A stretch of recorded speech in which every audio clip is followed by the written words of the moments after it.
Okay, so thank you for the introduction to give a talk on the impact of the COVID-19 pandemic on cervical cancer screening programs.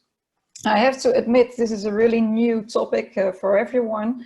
So I want to emphasize that I'm an epidemiologist and a modeler with experience in the evaluation of the effect of cervical cancer prevention strategies, and I'm not an expert in the COVID-19 pandemic. So what I will show you is from the view of a modeler. So a little bit of background. We all know that, that cervical cancer prevention activities have been disrupted in many countries the last couple of months. And for example, in May 2020, the WHO found that I'm always mixing that up. 46% of the countries showed that there was closure of the population level screening activities, but ICSN, they found that even 88% of the cancer screening services were suspended. So it's logic that the WHO says that disruptions in HPV vaccination and screening programs for not only cervical but also for breast and colorectal cancers are particularly concerning, and that these can create missed opportunities for prevention. And that is because of three potential mechanisms on cancer outcomes. We have the decreased survival, the direct decreased survival, due to the COVID pandemic, due to comorbidities or lack of treatment, for example. We can have direct impact on the cancer risks, so risky behavior, for example, more alcohol consumption, things like that. But during this talk, I will talk about the third mechanism, this the delayed diagnosis. And we can have delayed diagnosis of all kinds of cancers because people do not seek for health care, but we will focus here on the disruptions of screening programs, what is the case for cervical cancer. And that it had a direct impact on decreased incidence was already was shown in the Netherlands already quite soon. So what you see in this graph is that compared to the first 2 months of the year 2020, quite immediately after the first confirmed case in the Netherlands, the numbers of confirmed cancer cases went down. Of course, we know that we will not see this for cervical cancer that soon because we mostly seek for pre-invasive lesions, but this is just to show that indeed this pandemic has an immediate effect on delayed diagnosis. So there are several factors that in the near future will influence the potential increase in cancer incidence and mortality. And it is, of course, the length of the disruption period, which individuals, which risk groups are affected, where the screens are postponed or fully omitted, how fast the catch-up of the missed screens will be, and whether the screens are omitted because of the upper age limit. And we can use microsimulation models we can use the microsimulation models to estimate the potential effect of different screening disruptions strategies.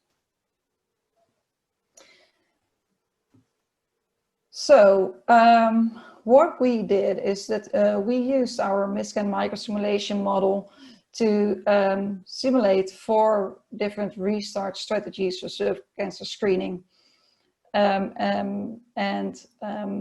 Those different strategies, those strategies differed in whether they were delayed or immediately caught up, whether the screens were omitted, and whether we increased the upper age limit. So here we see the 4 different strategies that we, for the Dutch situation, evaluated. The first one is, we call it everyone delay. what we did there is that we started after 6 months where we left in March. So the base case scenario was that there was a disruption period of 6 months, and after 6 months, we started where we were in March. And the next two strategies are quite similar, but just that the first round's no delay strategy assumed that only for the women who were invited for the very first time, that they were not delayed, just so after the startup.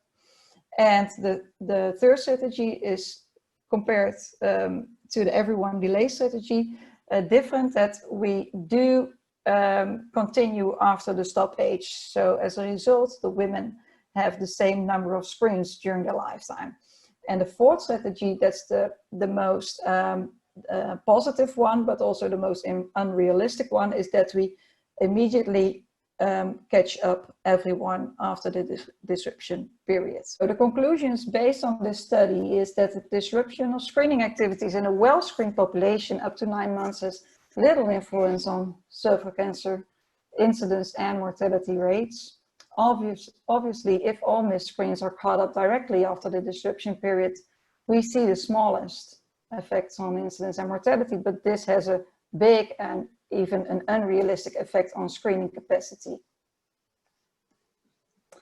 The other investigated restart strategies show that the cancer incidence and mortality rates were most favorable when screening was continued after the stopping age, to allow for a similar number of screening rounds for the target population as without disruption. So that was really important, that you do not miss one screening round.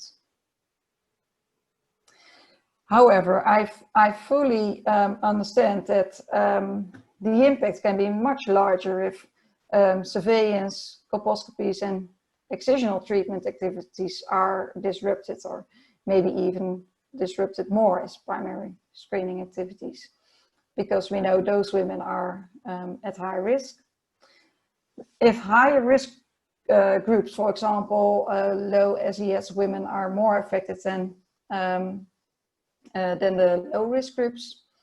An example is, for example, in the US, where people lose their jobs and will not be insured for a longer time. If the screening capacity remains low for a long time after this pandemic, and that we will have a disruption period that is much longer than, for example, 1 year. If the screening before the disruption period was already of a low quality, and of course, if screening was not implemented yet, so we have mainly unscreened women, and the implementation is much delayed, as in the low and middle income countries can be the case. But next to that, some food for thought. I also read in the publication of Mark Arbin and colleagues that we know that in most Western countries, overscreening of low-risk women leads to inefficient use of the scarce resources and can even be harmful.